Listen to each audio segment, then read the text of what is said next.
औज़ुबिल्लाहिमिनश्शैतानिर्रजीम बिस्मिल्लाहिर्रहमानिर्रहीम। मेरा नाम डॉक्टर आसिफ इजहार है और मैं police and services hospital Peshawar में एज अ मेडिकल स्पेशलिस्ट काम कर रहा हूँ। डॉक्टर साहब, आज की इस वीडियो में हमें मैदे के मसाइल के हवाले से आगाही दीजिएगा। मैदे की बीमारियों में इजाफा क्यों होता जा रहा है, इनके इलाज के बारे में बताएं और मैदे के मसाइल में कौन कौन से टेस्ट किए जाते हैं, इनके बारे में भी आगाही दीजिएगा। मैदे के जो मसाइल हैं वो डिफरेंट चीज़ों के साथ को रिलेटेड हैं, कुछ हमारी डाइट के साथ, कुछ हमारी हैबिट्स के साथ, कुछ स्मोकिंग वगैरह और इस तरह की जो आदत हैं वो यकीनन मैदे पे असरअंदाज होती हैं। जो आपका स्ट्रेस लेवल है वो भी यकीनन मैदे पे असरअंदाज होता है, क्योंकि मैंने देखा होगा बहुत सारे डिप्रेशन या एंजाइटी के मरीज़ जो होते हैं उनको मैदे की प्रॉब्लम भी होती है, और मैदे की प्रॉब्लम इन टर्न वो और जो आपके एंजाइटी लेवल है उसको बढ़ाता है।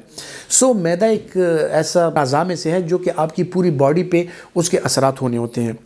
जो मुख्तलिफ़ किस्म के मैदे के मसाइल हैं वो ये हैं कि मैदे का अल्सर होना, गैस्ट्राइटिस होना, मैदे में सूजन आना, ब्लोटिंग होना, ये सारी चीज़ें ऐसी हैं कि जो हाजमे की और बदहज़मी की जो अलामात होती हैं उनके साथ को रिलेटेड है। सो कुछ लोगों को एक्सेसिव गैस की शिकायत होती है, कुछ लोगों को मैदे में दर्द और जलन की शिकायत होती है। सो ये चीज़ें ऐसी हैं कि जो मैदे के माइल्ड से लेके और सीवियर डिजीज़ तक, जिस तरह के पेप्टिक अल्सर हो जाता है लोगों को, और जो दवाइयाँ वगैरह खुसूसन दर्द कुश दवाइयों का इस्तेमाल करते हैं उनमें पेप्टिक अल्सर के चांसेस ज़्यादा हो जाते हैं। सो इसके साथ ये होता है कि ये न सिर्फ मैदे के लिए नुकसानदेह है बल्कि मैदे की अलामात के साथ साथ इनके साथ और चीज़ें भी हो जाती हैं। खुसूसन अगर मैं तस्करा करूँ कि जिन लोगों को पेप्टिक अल्सर हो जाता है और वो लोग जो है दर्दकुश अद्वियात का इस्तेमाल करते हैं। सो ये नहीं कि दर्दकुश अद्वियात सिर्फ आपके मैदे पे असरअंदाज हो रही हैं, ये आपके मैदे पे भी असरअंदाज हो रही हैं, इसके साथ साथ आपके गुर्दों पे भी असरअंदाज होती हैं। और जब आपको खुदा न खास्ता पेप्टिक अल्सर होता है, गैस्ट्रिक अल्सर होता है, उसमें दो तीन चीज़ें बड़ी ज़रूरी हैं।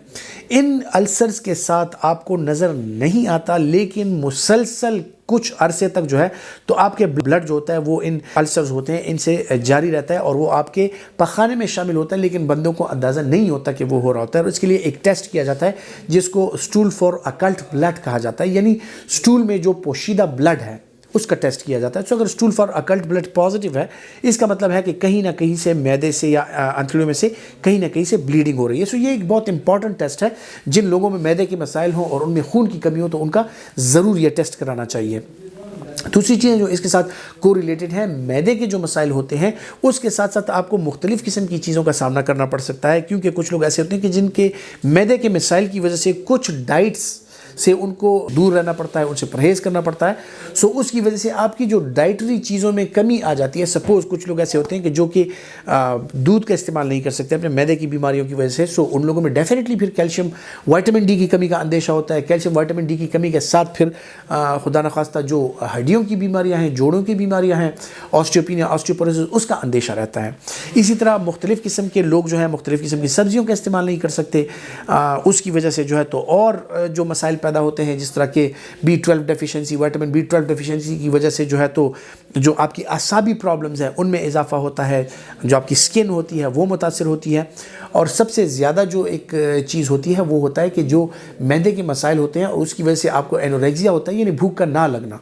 अब ये भूख का ना लगना जो है ये आहिस्ता आहिस्ता से बढ़ते बढ़ते आपकी खुराक पर असरअंदाज होता है, और आपकी खुराक इतनी मुतासर हो जाती है कि आपको वेट लॉस शुरू हो जाता है। और इसी वेट लॉस के साथ मुख्तलिफ़ किस्म की चीज़ें, इस तरह के आयरन डेफिशिएंसी की वजह से खून की कमी आ जाती है, कैल्शियम विटामिन डी डेफिशिएंसी की वजह से हड्डियों की बीमारियाँ, और इसी तरह मुख्तलिफ़ किस्म के मसाइल जो हाजमे के साथ रिलेटेड हैं वो आ जाते हैं। कुछ लोगों में जो है तो कब्ज़ वगैरह की बीमारियाँ आ जाती हैं। सो मैदे की जो बीमारियाँ हैं वो न सिर्फ मैदे पर असरअंदाज होती हैं बल्कि वो अपने साथ जो है मुख्तलिफ़ किस्म के और मसाइल को भी जन्म देती हैं। एच पाइलोरी टेस्ट जो है वो, एच पाइलोरी बुनियादी तौर पे एक जरसूमा है जो मैदे में पाया जाता है, और इस जरसूमे की वजह से बाज़ औक़ात जो है तो मैदे में अल्सर होती हैं।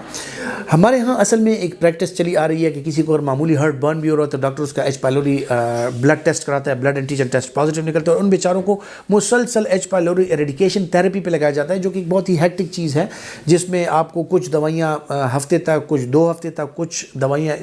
तकरीबन 1.5 महीना खानी पड़ती हैं। सो इस कोर्स पे डाल दिया जाता है, उन बेचारों को यूजलेसली इनका इस्तेमाल कराया जाता है।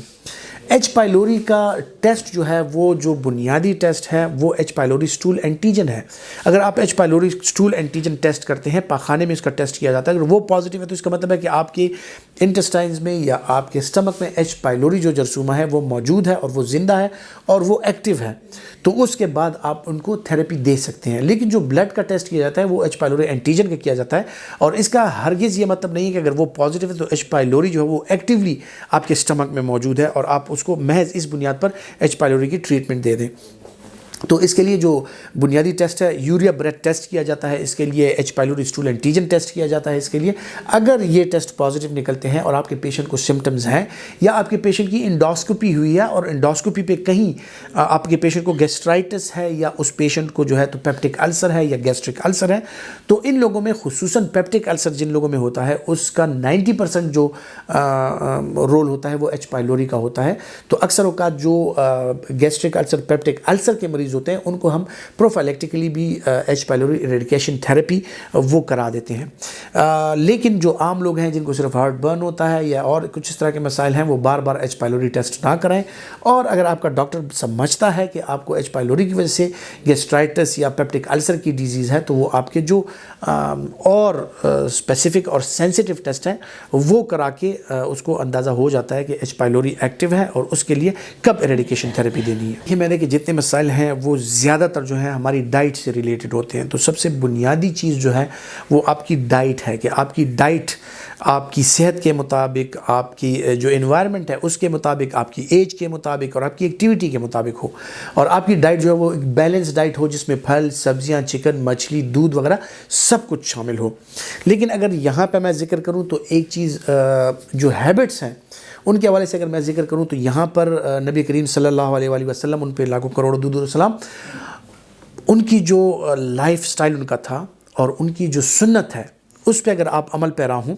تو یقیناً آپ کو معدے کے مسائل کم سے کم ہوتے ہیں۔ یعنی کھانا اتنا کھایا جائے جتنا آپ کا معدہ برداشت کر سکتا ہے، اور اگر آپ کو سپوز کھانا ہے، آپ کو بھوک لگی ہے، تو 3/4 آپ کھانا کھا کے 1/4 ایریا جو ہے وہ آپ چھوڑ دیں۔ جب آپ کی بھوک مٹ جائے، جب آپ